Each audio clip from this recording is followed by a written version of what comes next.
Here on Lowcountry Money Talk, we spend lots of great time giving you some advice on the current situation and how you might handle that in retirement. And if you're about to enter retirement, good news is we've got Phil Bloyd. He's still here. We got the board out. How are you? You ready? I'm ready. I like the board. I love it.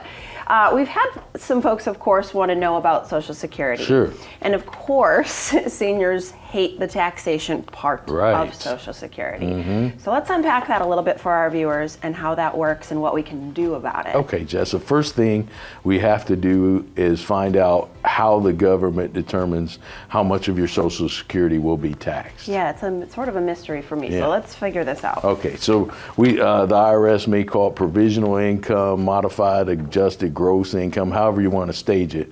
But basically, we can do this exercise at home. The first thing they're going to want to do, we'll call it provisional income, okay?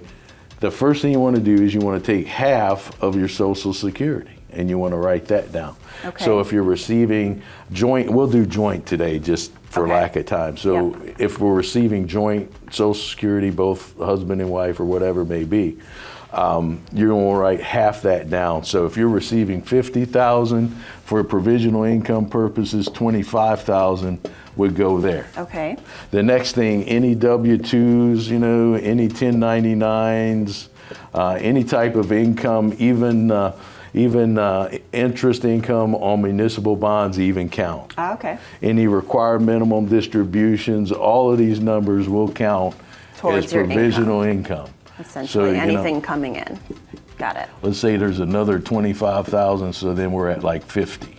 All right. Okay, so let's just say that may be your provisional income. Okay.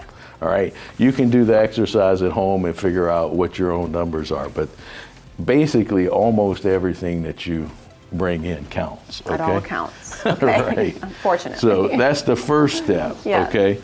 The next step would be if you're married filing jointly, the first is $32,000. So if we're over $32,000 in our provisional income, the Social Security taxation starts. Okay. And got it. $32,000 to $44,000 can be up to 50%. Okay. Wow. And if I'm over 44, then it can be up to 85% of my Social Security could be taxable. It just keeps going up. Okay. Gets worse. Yeah. Okay.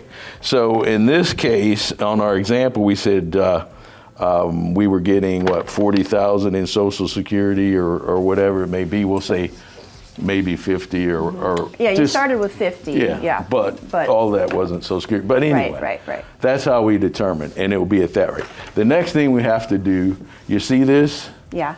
Okay, this is the U.S. tax code. Okay. It looks like a funky tic-tac-toe. It does. I was ready to be O's.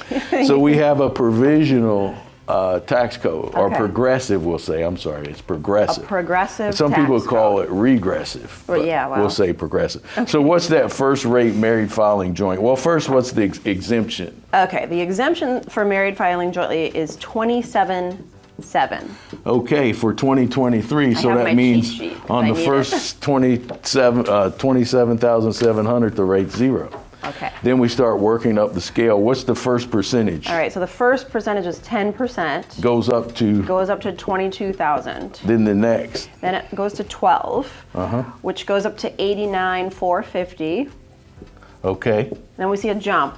Oops, we skipped some numbers, didn't we? 12 to 22. Then it goes to 22. And then what's that? And that's 190,750. Okay.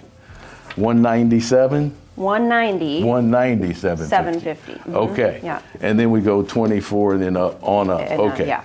So when our Social Security is going to be taxed, here's the thing, it doesn't go up, it comes in through the top. Okay. Okay.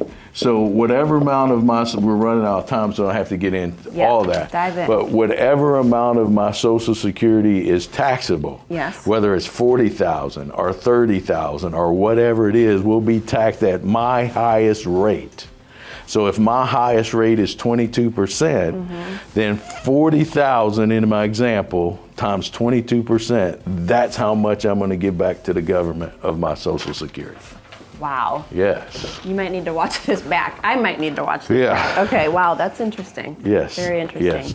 All right, so what do you suggest we do to What we want to do is, you know, if you're not sure, first check with your tax advisor or whatever it may be. But if you want to come in for a risk assessment, we always look at ways that you have your money invested and how we might be able to change that to lower or eliminate the taxation on Social Security if possible. Yeah, it's a good time to do that. We spoke about this earlier in the show. As you are kind of preparing, you're gathering things anyways.